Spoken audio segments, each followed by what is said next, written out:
어떤 책에서 읽은 내용입니다.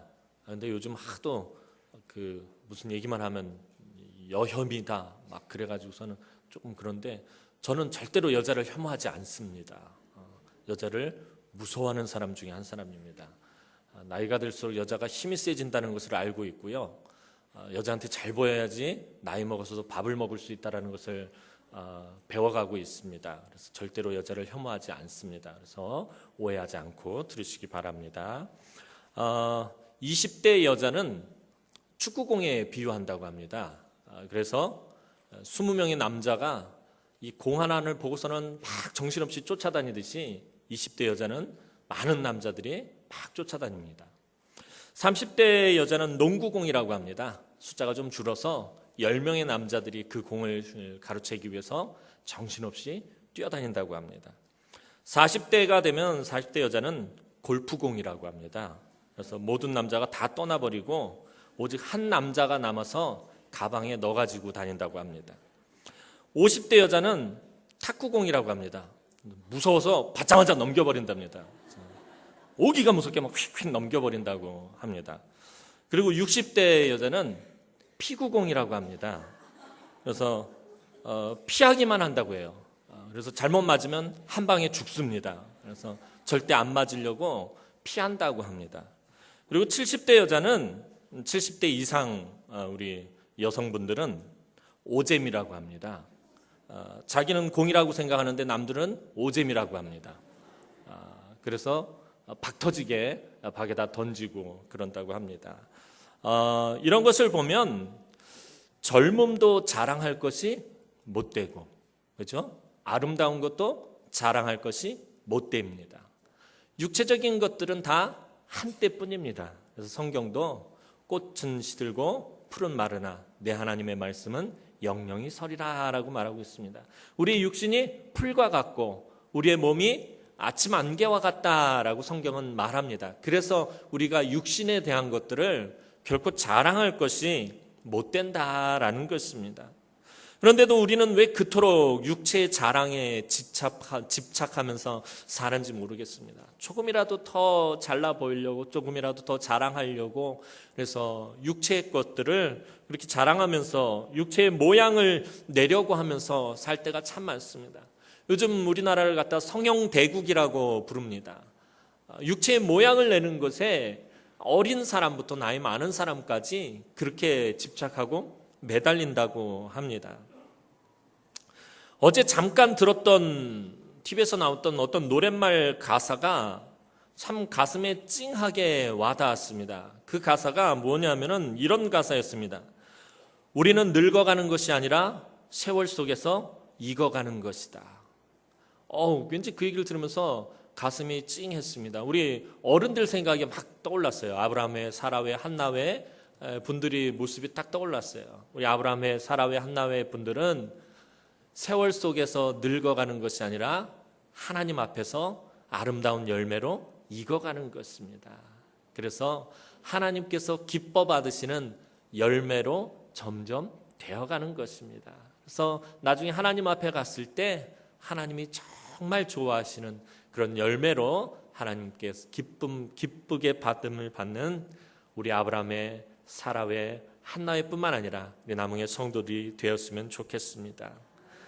우리가 지금 자랑할 것은 지금 보이는 육체의 모양이 아닙니다.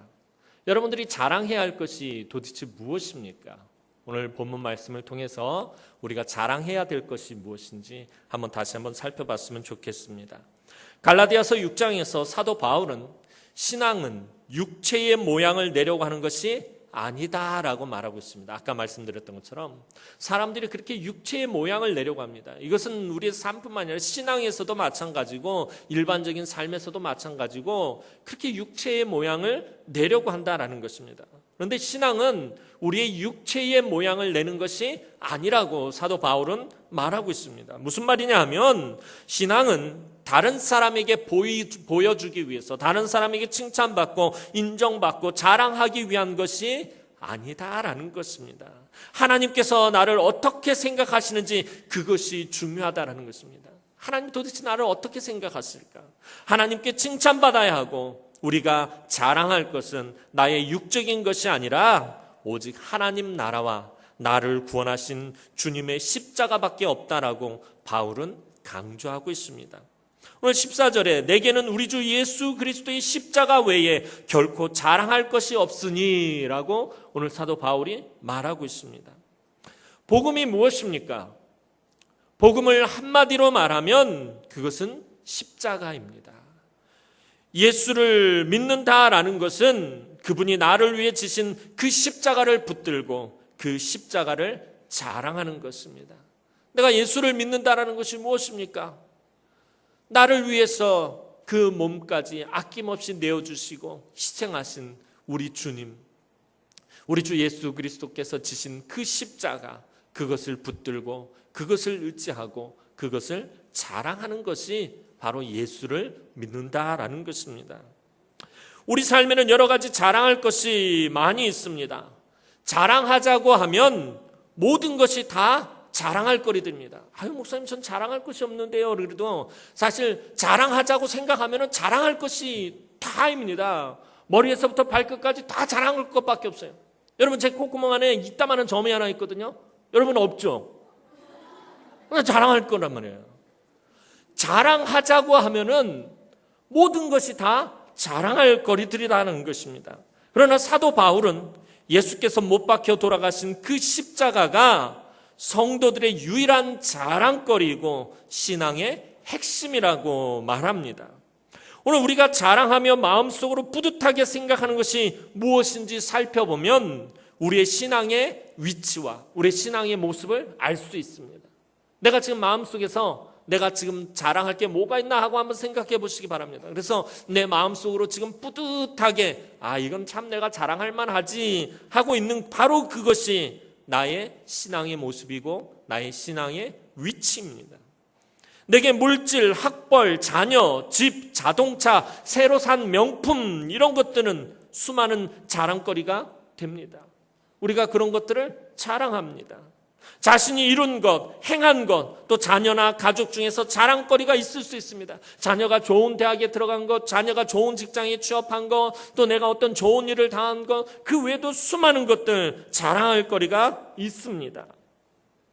그러나 그리스도인들은 이런 모든 것을 하나님께서 은혜의 선물로 주신 줄로 알기 때문에 사실은 자랑할 것이 못 된다라는 것입니다. 은혜의 선물이 무엇입니까? 저와 여러분들은 이 은혜의 선물을 받고 살아가고 있습니다. 지금 우리가 가지고 있는 건강, 여러분들이 쓰는 물질, 여러분들이 소유한 모든 것, 여러분들이 가지고 있는 능력, 은사, 모든 것들이 다 하나님의 은혜의 선물입니다. 그럼 이 은혜의 선물이 무엇입니까? 이 은혜의 선물이라는 것은 받을 자격이 없는데 받았다라는 것입니다. 내가 이걸 받을 자격이 없는데 하나님께서 은혜로 주신 것이다 해서 은혜의 선물이다라고 하는 것입니다. 받을 자격이 없는데 받았어요. 받을 자격이 없는 줄 알기 때문에 자랑할 수가 없다라는 것입니다. 내가 받을 자격이 있어서 당당하게 받은 것은 자랑합니다. 그런데 내가 받을 자격이 요만큼도 없어요. 내가 받을 자격이 없는데 받은 것을 어떻게 자랑을 할 수가 있겠느냐라는 거예요. 받을 자격이 없는데 받았기 때문에 우리가 자랑할 수 없다라는 것입니다. 그리스도인은 자격이 있어서가 아니라 모든 것을 하나님께서 주신 은혜로 주신 줄로 알기 때문에 세상 사람처럼 자기 자신의 것을 자랑하지 않고 감사하는 것입니다. 우리는 우리가 받은 것을 자랑하는 것이 아니라 감사하며 사는 사람들입니다. 그럼 무엇을 자랑해야 합니까? 세상 사람들은 이것저것 자랑할 것도 많은데 우리도 자랑해야 되지 않겠느냐? 그럼 무엇을 자랑해야 합니까? 우리는 사도 바울처럼 십자가를 자랑하는 사람들입니다. 주님과 그분이 달려 죽으신 십자가만을 자랑하는 사람들입니다. 그것이 바로 그리스도인입니다. 저와 여러분들이 그리스도인이라면, 저와 여러분들이 예수를 믿는 사람들이라면 예수의 십자가만을 자랑해야 한다는 것입니다. 사도 바울은 수많은 자랑거리를 가지고 있었습니다. 여러분들이 잘 아는 것처럼 사도 바울은 얼마나 대단한 사람입니까? 신약 시대의 사도 바울을 넘어서는 스펙을 가진 사람이 없었습니다. 사도들 가운데 뛰어난 사람, 이 사도 바울보다 더 뛰어난 사람 없었습니다. 그는 좋은 가문과 혈통과 최고의 학문을 배웠고요. 하나님을 향한 열정과 열심을 가진 아주 신실한 사람이었어요. 이 사도 바울의 열정과 열심조차도 뛰어넘는 사람이 없었다라는 것입니다. 그가 능력만 뛰어난 것이 아니라 그의 열심도 뛰어나고 그의 열정도 뛰어난 그의 신실함을 넘어서는 사람이 없을 정도로 아주 뛰어난 사람이 사도 바울이었습니다. 그런 수많은 자랑거리를 가지고 살다가 다메섹 도상에서 부활하신 예수 그리스도를 만난 후에 자신의 모든 자랑거리들을 배설물처럼 여겼다라고 말하고 있습니다. 고린도전서 2장 2절 말씀 보면 내가 너희 중에서 예수 그리스도와 그가 십자가에 못 박히신 것 외에는 아무것도 알지 아니하기로 작정하였음이라 라고 사도 바울이 말하고 있어요. 나는 예수 그리스도와 우리 주 예수 그리스도께서 못 박히신 그 십자가 외에는 알고 싶은 것이 없다. 이제 더 이상 나는 다른 것을 자랑할 것도 없고 다른 건 알고 싶지도 않고 오직 나는 예수와 예수의 십자가만을 알기로 작정했다라고 그렇게 말합니다. 바울은 세상의 자랑거리를 다 내려놓고 십자가와 주님 외에는 알기를 원하지 않는다라고 아주 단호하게 고백하고 있습니다. 주님도 공생의 기간에 틈틈이 십자가와 고난에 대해서 말씀하셨습니다. 당신의 죽음을 기념하라고까지 나중에는 말씀하셨습니다. 나의 능력을 기억하라. 내가 너희들에게 행했던 그런 권세들을 기억하라라고 말씀하시지 않고 마지막 만찬에서 하신 말씀이 내 죽음을 기념하라. 내 죽음을 기억하라. 내 고난과 고통을 기억하라라고 주님은 말씀하셨다라는 것입니다. 주님과 바울은 왜 십자가를 자랑하고 중요하게 생각한 것입니까? 십자가는 만세전부터 우리를 향하신 하나님의 사랑의 증거이기 때문입니다. 하나님밖에 없는 하나밖에 없는 귀한 아들을 그 생명까지 희생시켜가며 우리를 향한 당신의 사랑을 확증한 증거가 바로 이 십자가라는 것입니다. 우리가 아직 원수 되었을 때 그리스도께서 죽으심으로 하나님께서 우리를 향하신 당신의 자기 사랑을 확증하셨느니라 라고 성경은 말하고 있어요. 예수 그리스도께서 죽으심으로 십자가에서 죽으심으로 하나님께서는 우리를 향하신 자기의 사랑을 확증하셨다라고 말하고 있다는 것입니다. 우리를 향하신 하나님의 사랑의 증거, 그 확증이 바로 십자가라는 것입니다. 얼마나 오랫동안 우리를 사랑하셨으면 당신의 아들을 조금도 아까워하지 않으시고 내어주셨습니다. 하나님은 태초에 사람을 창조하시고 그때부터 사람을 좋아하셨어요. 그렇게 좋아하실 수가 없으셨어요. 그렇게 사랑하실 수가 없으셨어요. 보시기에 참 좋았더라. 만들어 놓으시고서는 너무 좋아가지고 날마다 우리 하나님이 아담을 품에 끼고 손을 붙잡고 날마다 에덴 동산을 같이 거닐고 아담을 끌어안고 쪽쪽 빨고 그냥 아담한테 맨날 뽀뽀하고 하나님 그러셨다는 거예요. 제가 표현을 과하게 해서 그러죠. 여러분들도 그렇잖아요. 아기 낳았을 때 처음 아기 태어났을 때 어때요? 요즘 올해 우리 교회 참 아기들 많이 태어났는데 이제 할머니 할아버지 된 우리 손자 바보 손녀 바보들 많잖아요. 보면은 그냥 이뻐가지고 죽어요. 그냥 저희 어머니도 그랬어요. 큰애 태어났을 때 그냥 이뻐가지고 지금도 이뻐했어요. 그렇게 이뻐할 수가 없어요. 하나님도 그러셨다라는 거예요. 처음에 사람을 만드시고 보시기에 심히 좋았더라. 너무 좋다. 세상에 이렇게 좋을 수가 없다. 그렇게 사랑하셨다는 거예요. 얼마나 오래도록 사랑하시고 얼마나 사랑하셨으면 당신의 독생자를 그 존귀한 아들을 아낌없이 내어주셨다라는 것입니다. 그래서 그 십자가에서 하나님의 놀라운 사랑을 발견하고 경험할 수 있게 되는 것입니다. 하나님이 나를 사랑하신다라는 증거는 하나님께서 내 기도를 들어주시고 원하는 소원이 다 이루어지는 것에 있지 않습니다. 하나님께서 내 소원을 들어주시고 내가 간절히 원하는 그 기도의 제목을 들어주시는 것에 하나님께서 그 사랑의 확증이 있지 않습니다. 우리를 위해서라면 아들이라도 조금의 주저함도 없이 내어주시는 그 십자가에 그 증거가 있는 것입니다. 그렇기 때문에 내가 기도응답 받지 못했다고, 내게 고난이 찾아왔다고 하나님이 나를 사랑하시지 않으신다라고 말할 수 없는 것입니다. 하나님이 나를 버리신 것 같다라고 말할 수 없다라는 것입니다. 내가 기도 응답받지 못했다고. 목사님, 나는 왜 맨날 기도 응답을 받지 못하는 것입니까? 하나님께서 나를 사랑하시지 않는 것 같아요. 목사님, 저는 왜 맨날 그 고난만 찾아오는 거예요? 이 고난이 끝나면 또 다른 고난이 찾아오고 왜 맨날 내 눈에서 눈물만 흘러야 하는 것입니까? 하나님, 나를 버리신 것 같아요 라고 우리 말할 수 없다라는 것입니다. 왜냐하면 하나님의 사랑의 증거는 십자가에 있기 때문입니다. 저와 여러분들을 위해서 아낌없이 독생자를 내어주신 바로 거기에 하나님의 사랑의 증거가 있다는 것입니다. 주님이 십자가에 달려 죽으실 때 제사장의 무리와 세상 사람들은 주님을 실패자로 조롱했습니다. 저가 자기는 구원하지 못하였도다. 얼마나 조롱하고 얼마나 모욕을 주었는지 모릅니다. 그런데 주님의 십자가 옆에 있던 한편 강도는 주님의 나라가 임할 때 자기를 기억해 달라고 애원했습니다.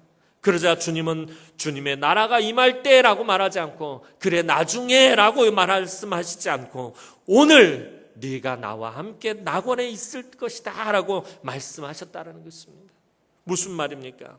십자가는 어떤 죄인의 죄라 할지라도 단번에 씻고 덮고 가린다라는 것입니다. 십자가는 우리의 모든 죄를 남김없이 다 깨끗하게 한다라는 것입니다. 우리는 아무 공로 없이 주님이 십자가를 지심으로 자유를 얻고 복을 누리게 된 것입니다. 십자가가 없이는 우리는 아무것도 아닙니다. 십자가가 없이는 우리는 아무런 가치가 없는 자들이라는 것입니다. 그래서 우리의 가치, 십자가만이 우리가 자랑할 것입니다. 하나님의 아들이 자격 없는 우리를 위해서 돌아가셨습니다. 하나님의 존귀하신 아들이 자신의 몸을 찢을 때 성소의 휘장이 찢어지며 하나님과 우리의 막힌 담도 허물어 버리셨습니다. 이웃과의 경계도 허무셨습니다. 그래서 우리가 교회 안에서 한 피바다 한 몸 이룬 생명의 공동체, 생명의 교회 공동체를 이루게 하셨습니다. 그렇게 주님과 성도들이 한 몸이 되는 교회 안에서 시기하고 다투고 정죄하고 상처 주고 짓밟는 것이 아니라 사랑하고 아끼고 위로하고 격려하고 칭찬하고 보듬어주고 덮어주고 희생하여 세상과는 다른 방식으로 살아가도록 하셨습니다. 세상과 나는 간 곳이 없고 구속한 주만 보이게 하셨다라는 것입니다. 세상도 아니고 또 나의 자신도 아니고 오직 구속의 주 예수 그리스도만 보고 살게 하셨습니다. 바울이 이토록 십자가만을 자랑하겠다고 강조하고 있는 것은 당시에 갈라디아 교회에 한 가지 힘든 어려운 문제가 생겼기 때문이었습니다. 그것은 갈라디아 교회에 들어온 이 유대인들이 할례를 자랑하며 할례를 받지 못한 이 헬라파 유대인이나 이방인들을 업신여기고 오히려 핍박했기 때문이었습니다. 이 당시에 그 문헌들을 살펴보면은 초대교회에 들어온 이 유대인들이 이 할례를 강조하고 할례를 주장했는데 할례를 받지 않고 율법을 지키지 않는 그 성도들이 있으면은 시장에서 예를 들면 그 사람에게는 물건을 팔지 못하게 하고 그 당시에도 유대인들이 이 경제권을 좀 많이 쥐고 있었던 것 같아요. 그때나 지금이나 유대인들이 돈이 많습니다. 그래가지고 그 마을에서 그 사람이 살지 못하도록 장사도 못하게 하고 물건도 사지 못하게 하고 막 이런 식으로 막 핍박을 하고 이렇게 괴롭히고 어려움을 주었다라는 그런 문헌의 기록들이 남아 있습니다. 자꾸 할례를 받아야 한다고 그래야 구원을 받는다고 강조하고 자꾸 권면했던 것입니다. 할례가 무엇입니까? 하나님께서 아브라함과 언약을 맺으시고 하나님의 백성의 표시로 할례를 받게 하신 것입니다. 할례는 하나님을 만나기 전에 나의 모든 죄를 버리고 하나님의 백성으로서의 삶을 살겠다라는 상징입니다. 우리 안에 있는 죄의 본성을 잘라버리는 것이기에 하나님은 은밀한 곳에 이 할례를 행하게 하셨습니다. 왜냐하면 이것이 결코 자랑거리가 되지 못하게 하기 위해서였습니다. 할례는 하나님과 사람의 은밀한 약속입니다. 그래서 이것은 다른 사람에게 자랑하거나 강요할 수 있는 것이 아닙니다. 그런데 유대인들이 자꾸 이 초대교회 성도들에게 할례를 강조하는 것이었습니다. 할례는 사실 예수 그리스도의 이 십자가의 그림자에 지나지 않습니다. 구약의 모든 것들, 성전이나 할례나 이런 모든 것들은 다 예수 그리스도의 그림자입니다. 예수 그리스도의 모형입니다. 실체가 아니라는 것입니다. 실체가 등장하면 사라져 버려야 될 것들이에요. 그림자가 진짜가 아니지 않습니까? 그림자는 뭐예요? 빛 때문에 나에게 빛이 비춰져서 생긴 것입니다. 나로 인해서 생긴 거지만 나의 실체는 아니다라는 거예요. 할례나 성전도 마찬가지입니다. 그림자라는 것입니다. 예수님의 십자가가 우리의 모든 더러운 죄악을 우리에게 잘라내 버렸어요. 사실 우리가 스스로 우리 안에 있는 죄의 본성을 잘라낼 수 있다면 예수님의 십자가는 우리에게 필요하지 않습니다.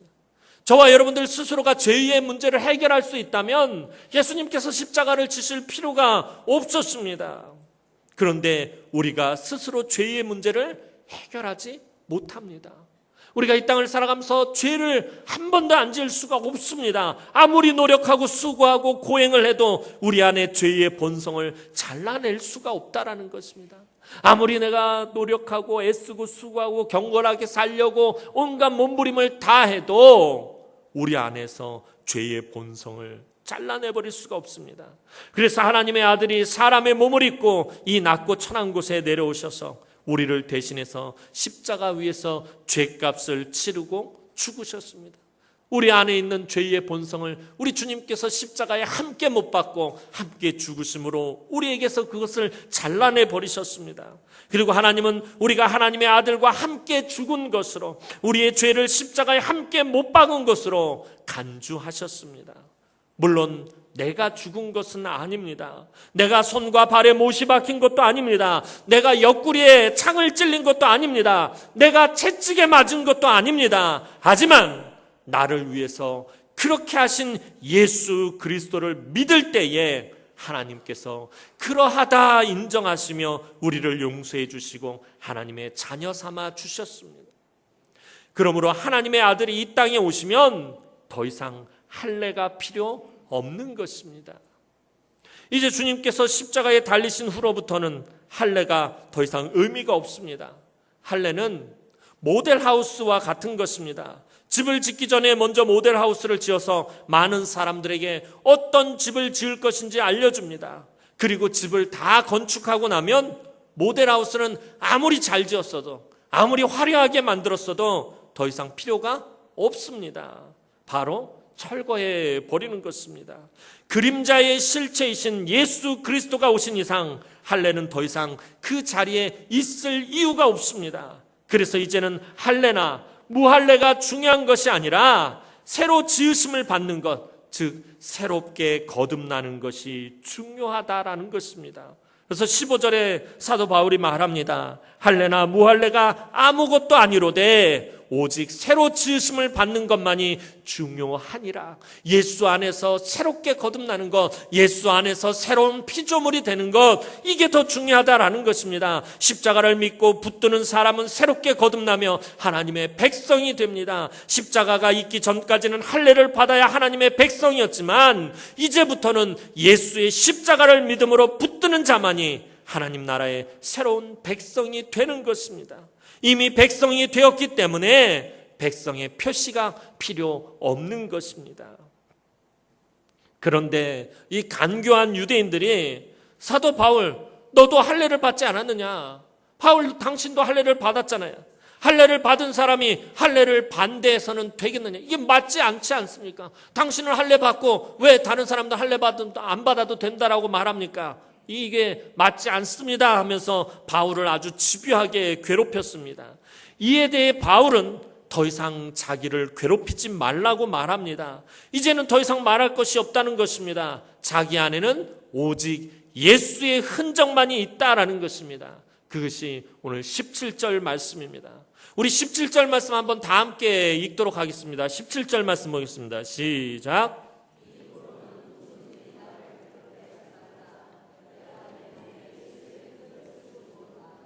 아멘. 이 예수의 흔적은 할례를 말하는 것이 아닙니다. 그것은 복음을 위해 십자가를 자랑하기 위해, 예수 그리스도를 자랑하기 위해 받았던 고난과 고통을 받은 표시입니다. 바울은 복음을 전하기 위해서 얼마나 많은 핍박을 받았습니까? 얼마나 많은 고난을 당하고 얼마나 많은 환난을 당했습니까? 그가 복음을 전하다가 2번 돌에 맞고 40에 하나 감한매를 5번이나 맞고 표류하고 굶고 옥에 갇히고 수많은 고난과 고통을 당했습니다. 그리고 그것은 고스란히 사도 바울의 몸과 마음의 흔적으로 남았습니다.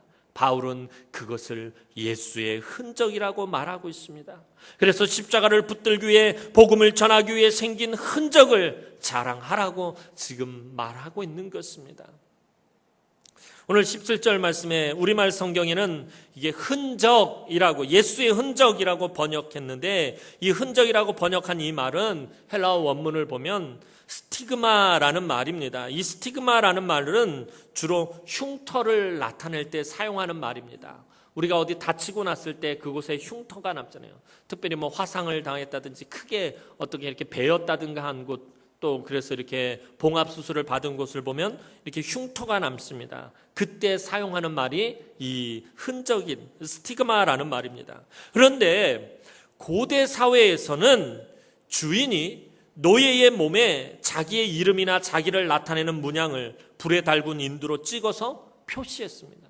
이걸 이제 화인이라고 하는데, 화인에 자기의 이름, 이니셜을 넣든지 아니면 자기 가문의 그런 문양을 넣어가지고 그것을 불에 달궈서 노예의 몸에 찍었습니다. 표시를 남겼습니다. 그래서 그 노예가 누구의 소유인지 알게 했습니다. 그래서 저 노예가 시장에 가서 막 볼일을 보러 왔는데 옆에서 다 보면, 아, 저 사람은 누구의 노예구나, 누구의 종이구나라는 것을 알도록 그렇게 했습니다. 이때 노예의 몸에 화인으로 찍은 그 흔적을 바로 스티그마라고 그렇게 말합니다. 바울이 내 몸에 예수의 흔적을 지녔다라고 하는 말은 자신의 예수의 그 화인을 찍었다라는 거예요. 인침을 받았다라는 것입니다. 그래서 자신은 어떻다라는 거예요. 자신은 예수의 종이고, 자신은 예수의 노예고, 자신은 예수의 소유라는 것을 지금 말하고 있는 것입니다.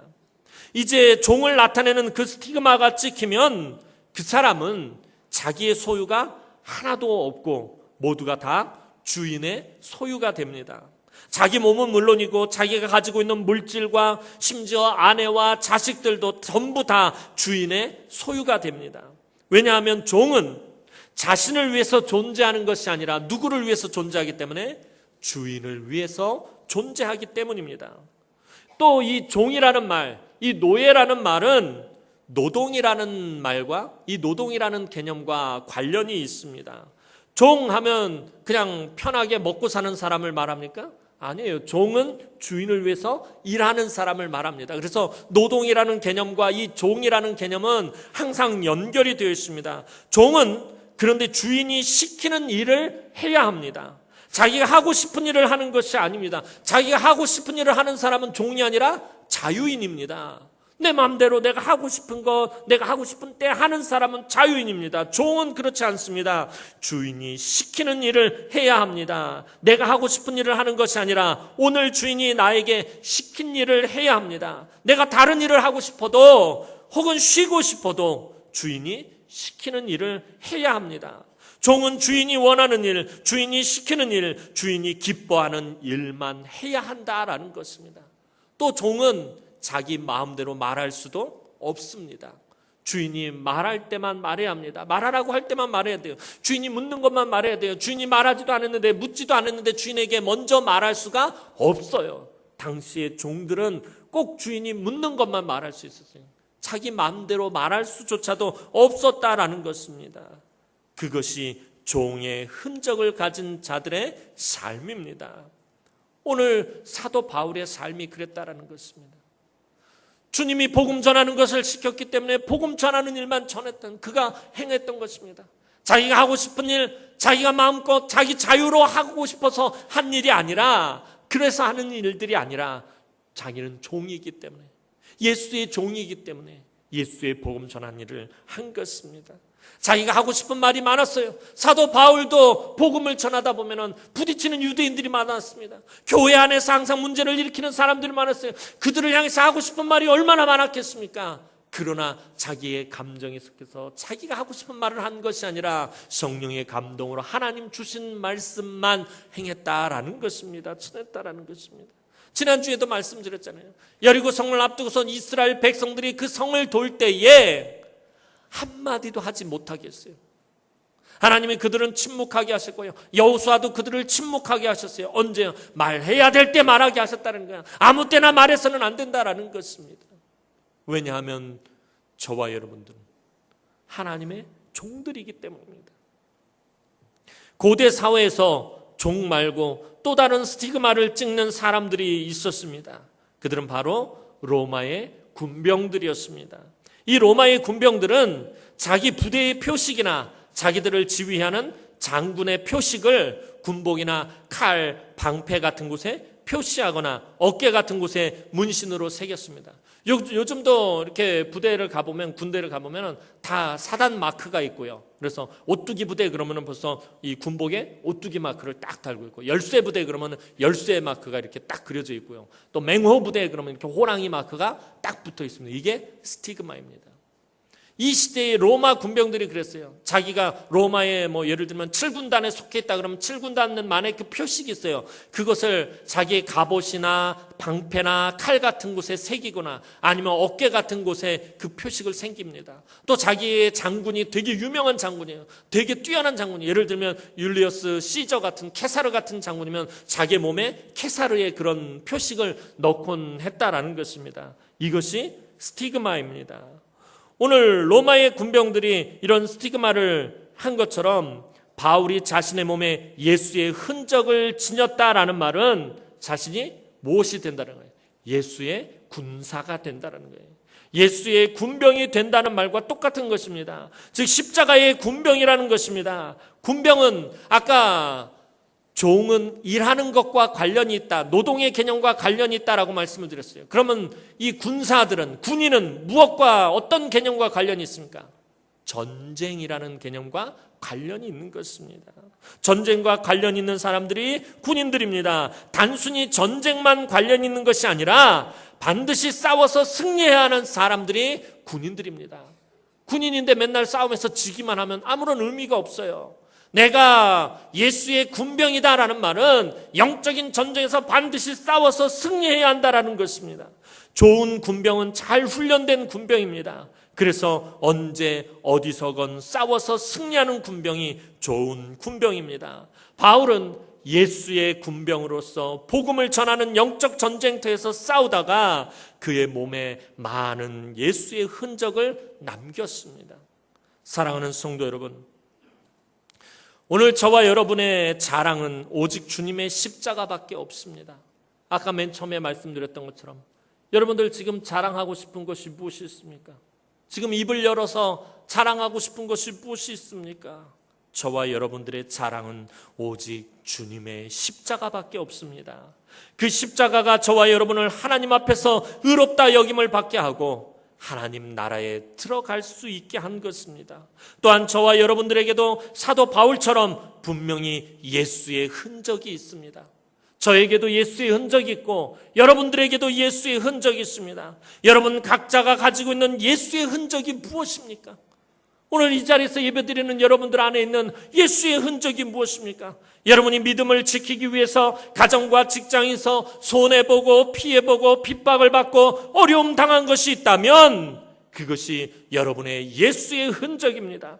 내가 믿음으로 살기 위해서 몸부림치고 온전히 예배하기 위해서 애쓰고 이름도 없이 빚도 없이 헌신하고 충성한 것이 바로 예수의 흔적인 것입니다.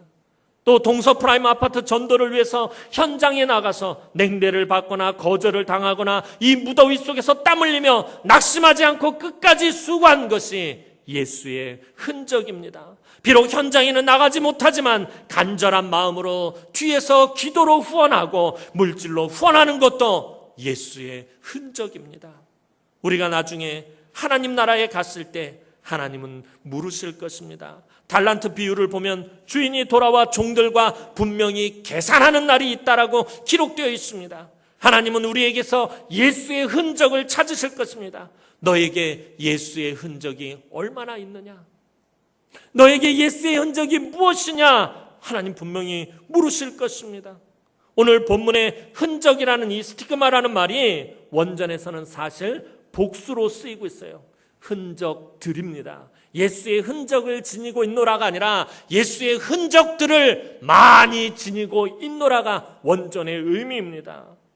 예수의 흔적들입니다. 네 몸에 예수의 흔적들이 얼마나 많이 있느냐? 하나님은 저와 여러분들에게 물으실 것입니다.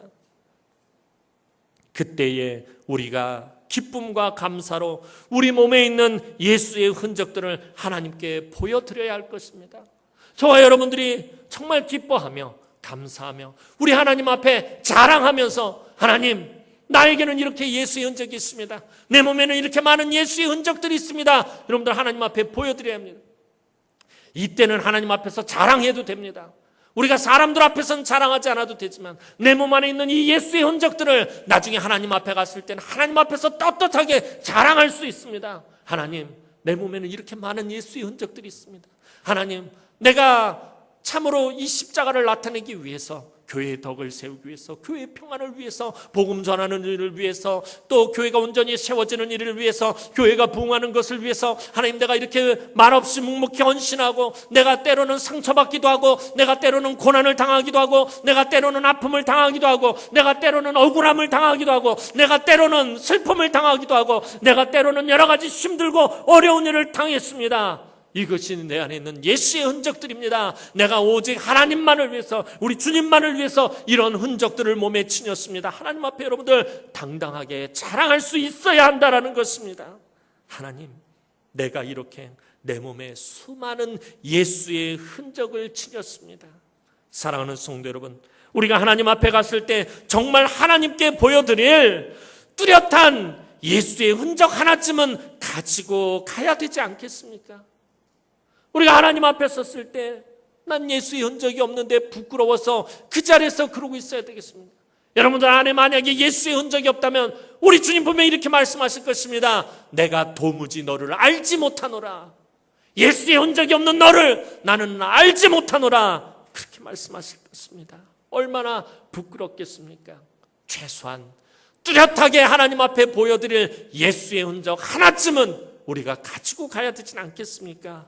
사랑하는 성도 여러분, 이번이 좋은 기회입니다. 이번 기회에 선명한 예수의 흔적을 남기는 우리 성도들이 되었으면 좋겠습니다.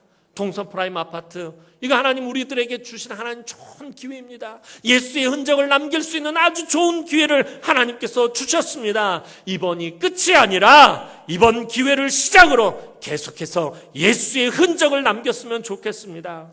물론 지금까지 주님의 몸된 교회를 위해서, 이 재단 65년 세워진 지 벌써 65년이 되도록 이 재단을 위해서, 이 교회를 위해서 애쓰고 수고하며 예수의 흔적을 남기신 성도들 물론 많이 있습니다. 하지만 이번 기회에 또다시 예수의 흔적을 남기시기 바랍니다. 또한 일평생 십자가만 자랑하고 십자가만 붙들고 믿음으로 살아가시기 바랍니다. 이전에 내가 받았던 그 예수의 흔적들, 그것이 이제 희미해졌다면 다시 새롭게 그 흔적을 새기시기 바랍니다.